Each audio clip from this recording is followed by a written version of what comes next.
acerca de el fin del mundo, yo siempre les digo que la Iglesia no sabe ni el día ni la hora, que la Sagrada Escritura no nos da ninguna información acerca de cómo calcular el tiempo. Por eso, tanta gente a lo largo de la historia ha leído el libro del Apocalipsis y no se han cumplido todos los signos que aparecen allí. Se podía cumplir alguna vez parcialmente algún signo, pero no todos. Por ejemplo, durante la Segunda Guerra Mundial había una figura, la de Hitler, que recordaba totalmente a la del Anticristo, totalmente. Había guerra, toda Europa y parte de Asia. Había después otra serie de penalidades, pero no se cumplía el resto de los signos. No hubo peste, no hubo el asteroide que caerá, porque dice la Biblia que una montaña humeante caerá sobre el mar y la tercera parte de las aguas se convertirán en sangre. Pues evidentemente una montaña humeante que cae sobre el mar es un asteroide, un meteorito, lo que sea. Eso no ocurrió. Ni tampoco murió la tercera parte de la humanidad. Es decir, se dieron algunas cosas que sí que eran como prefiguraciones del Apocalipsis, pero ninguno de los signos se dio en plenitud y sobre todo no se dieron el resto de los signos.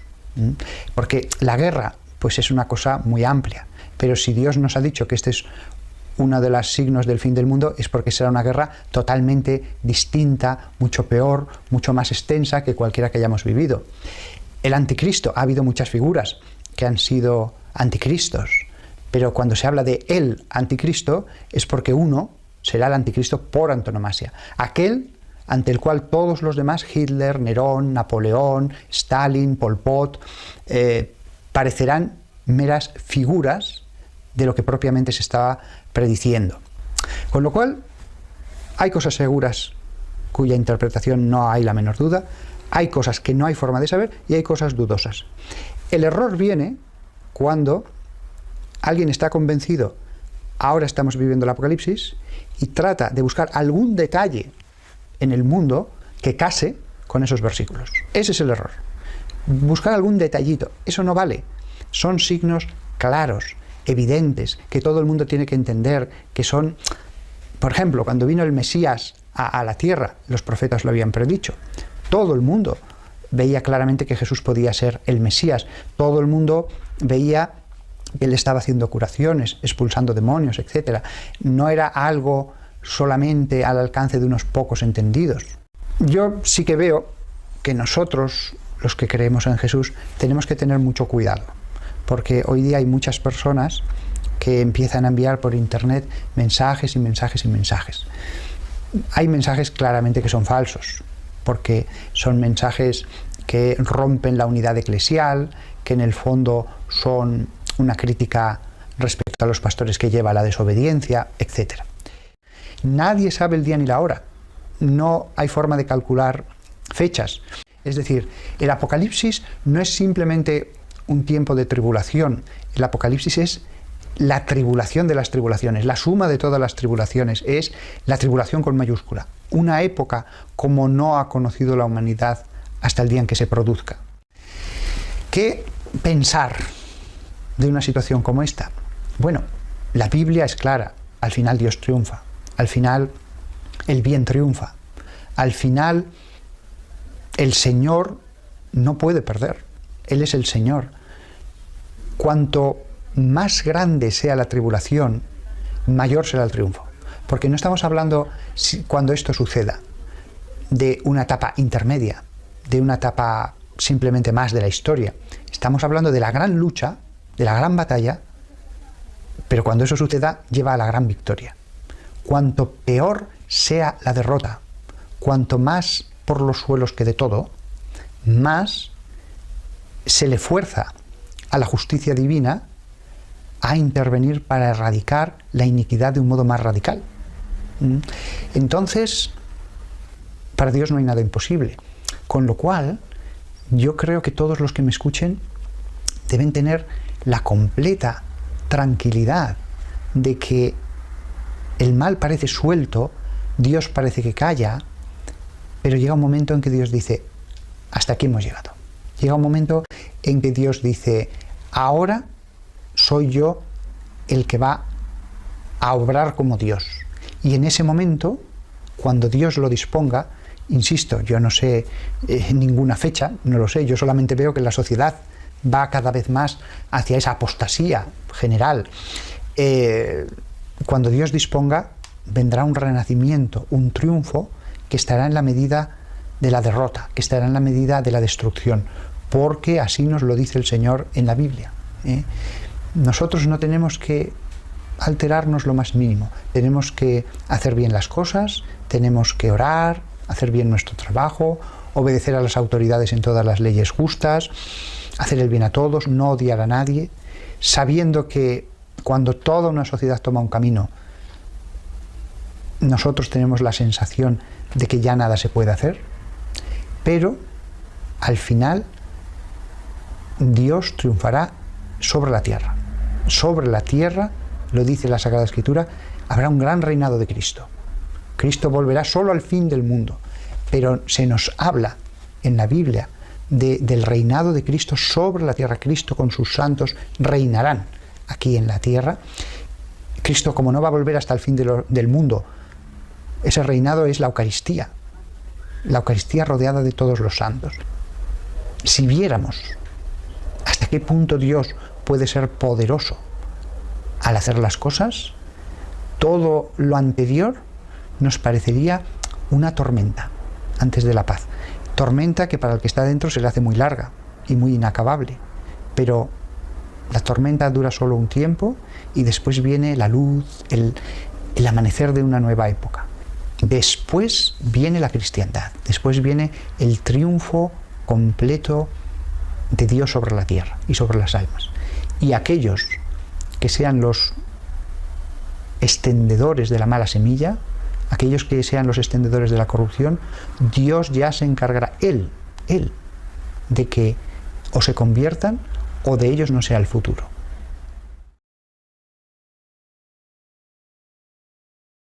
Más que todo vengo a darles una alerta de parte del Señor, ahora que estamos en los últimos tiempos.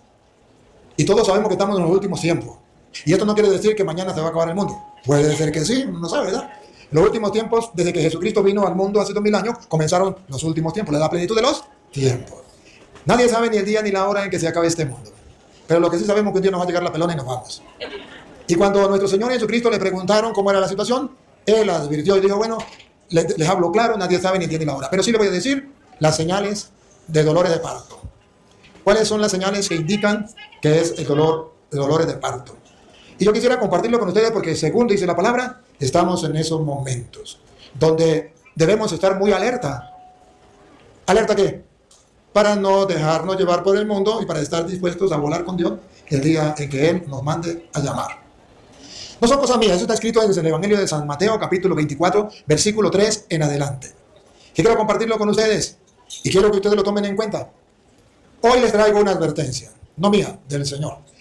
Esto fue escrito según San Mateo en labios del Señor. Un día le preguntaron y Él dio una respuesta. Escuchen. Y estando Él en el monte de los olivos, los discípulos se le acercaron aparte, diciendo, dinos, ¿cuándo serán estas cosas?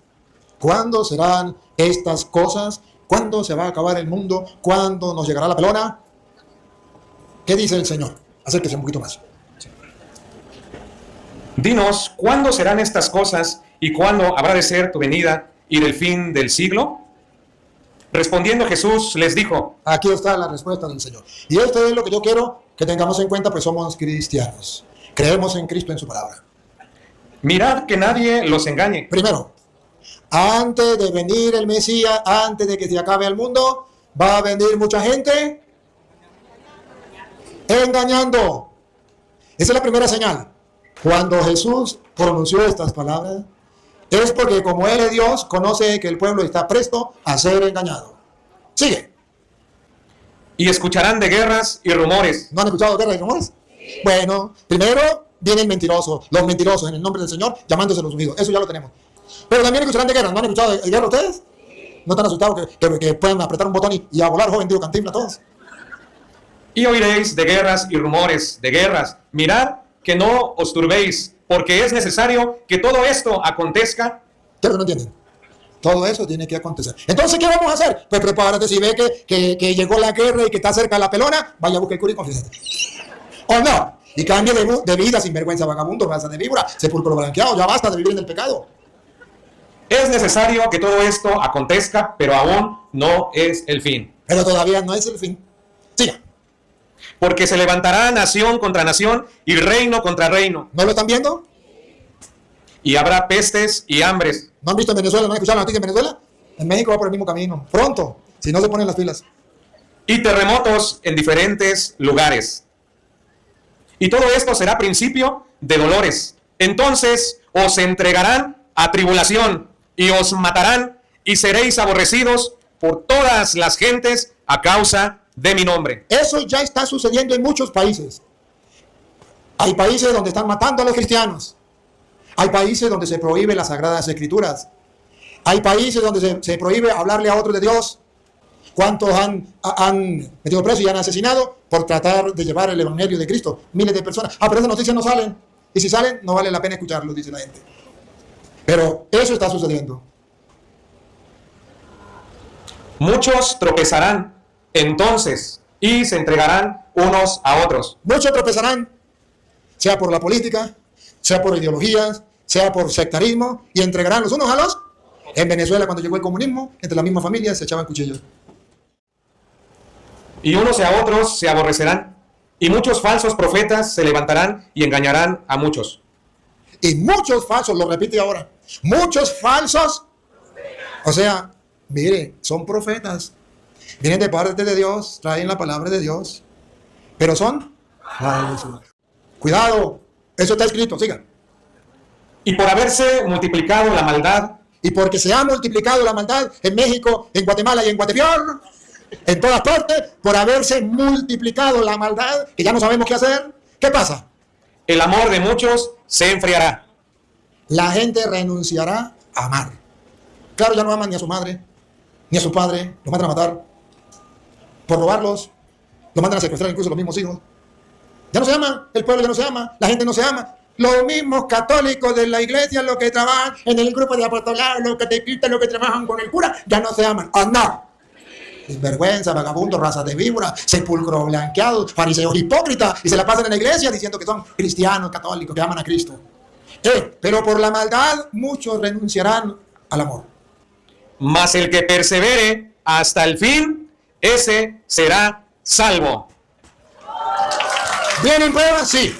¿Vienen tentaciones? Sí. ¿El mundo está al revés? Sí. ¿El orden de los valores se ha cambiado? Sí. ¿La gente ha dejado de amar? Sí. ¿La gente se odia y se mata? Sí. ¿Los protestantes están en la calle, falsos profetas, engañando a la gente? Sí. Pero el que persevere en la fe, el que se mantenga y nunca se salga de allí, el que no se deje engañar por nadie, ese se salva. ¿Qué es lo que no entienden?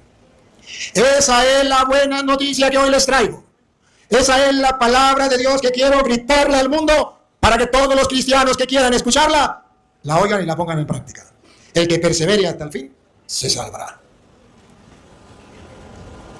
Y será predicado este evangelio del reino en todo el mundo.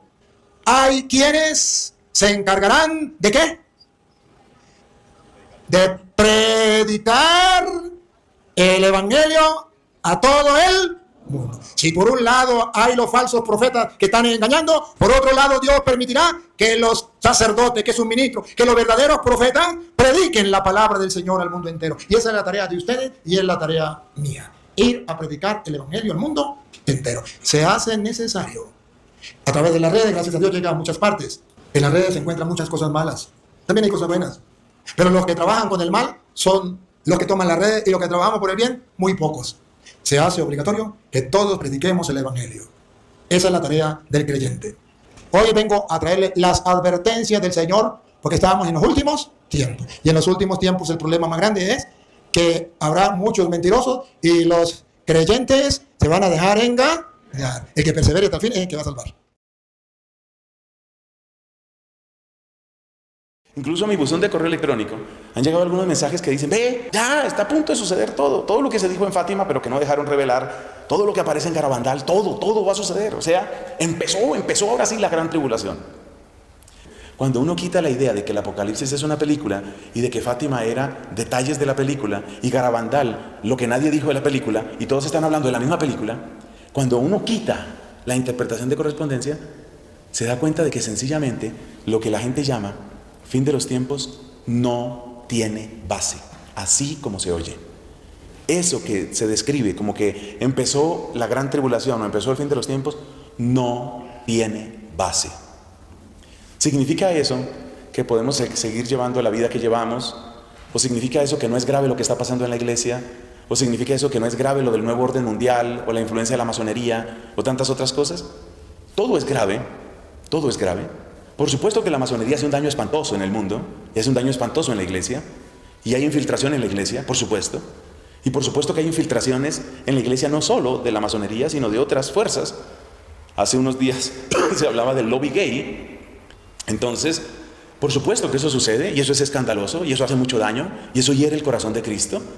Entonces sí, existe el lobby gay, por supuesto existe el tema del orden mundial y por supuesto que hay fuerzas muy oscuras que quieren la destrucción de la familia y la ampliación del aborto, y la eutanasia y el suicidio asistido. Sí, todo eso es cierto. Pero deducir de ahí que estamos viviendo en la época peor de la historia, yo le pongo un signo de interrogación. Deducir de ahí que empezó la gran tribulación, yo le pongo un signo de interrogación. Como es conocido para algunos o muchos de ustedes, le debo muchísimo de mi vida vocacional a Santa Catalina de Siena.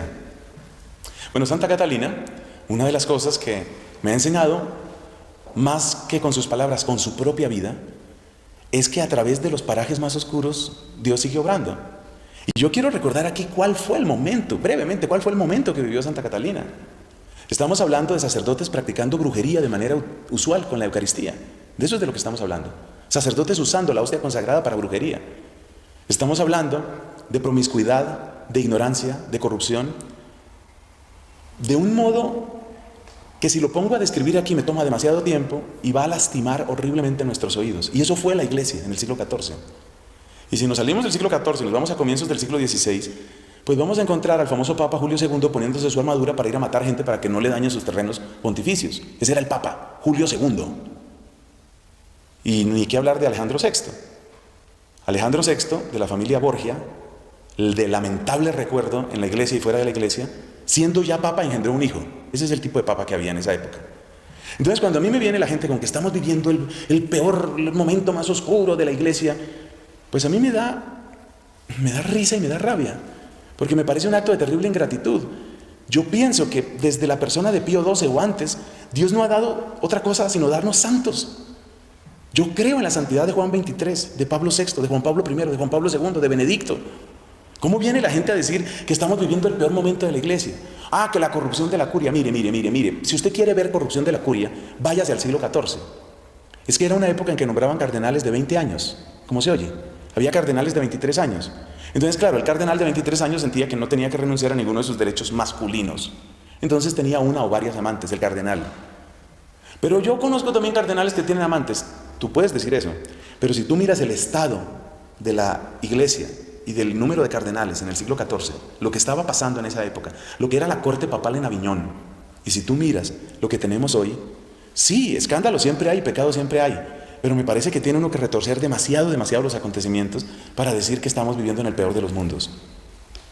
La gente dice, la naturaleza se revela, empezó la gran tribulación, mire el tsunami, mire el terremoto, mire, y un terremoto va a acabar con Bogotá y otro va a acabar con Medellín. O sea que aquí no se van a salvar ni los paisas ni los bogotanos, nadie se salva.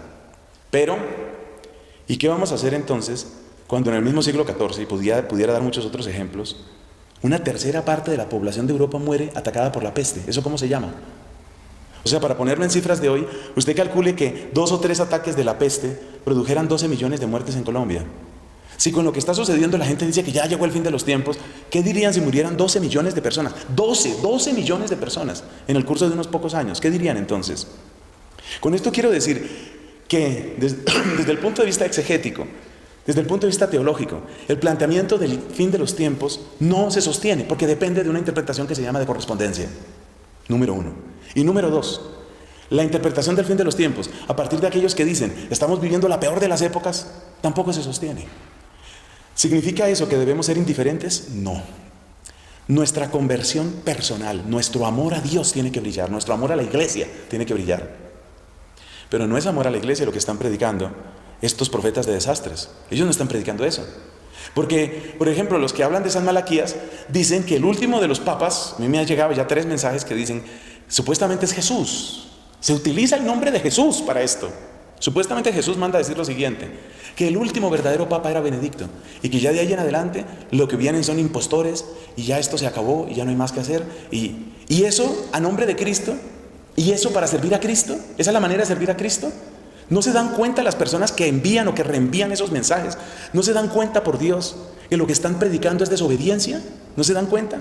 ¿No se dan cuenta del daño que están haciendo? Eso viene del Espíritu Santo. Ese es el lenguaje que el Espíritu Santo pone en esas bocas. Entonces, yo creo que hay que ser muy claros en esto. Yo creo que tenemos que no dejarnos engañar. Y nos vamos a quedar, y vamos cerrando este tema, nos vamos a quedar con lo siguiente. ¿Predicó Cristo la conversión? Sí, y los apóstoles también. En los mensajes de la Santísima Virgen se habla de conversión y de oración y de ayuno, sí, y nos hace bien. El ayuno y la oración, y sobre todo la conversión del corazón, es algo indispensable. Eso es así y nos hace bien. Pero eso es algo muy distinto a vivir en el pánico, a predicar desobediencia o a creer que estamos viviendo en la peor etapa de la historia. Yo les quiero decir fraternamente a los que están dando esta clase de mensajes, si tanta necesidad tienen de predicar conversión, prediquen conversión, que eso hará mucho bien, pero no prediquen desobediencia. Muy al contrario de lo que dicen estas personas, es mi convicción personal, dejando en firme que hay que convertirse y hay que orar, y hay que buscar la evangelización como camino fundamental de extensión del reino. Dejando eso en claro, es mi convicción que nosotros estamos viviendo en una etapa más de la historia, en la cual tenemos que aprender a ser fieles a Dios, en la cual tenemos que vivir nuestra vida cristiana a fondo, en la cual tenemos que aprender a ser coherentes, en la cual tenemos que dar testimonio de que el amor está vivo. Eso es lo que a nosotros nos corresponde. Sobre los tiempos y las horas, eso lo resuelve Dios.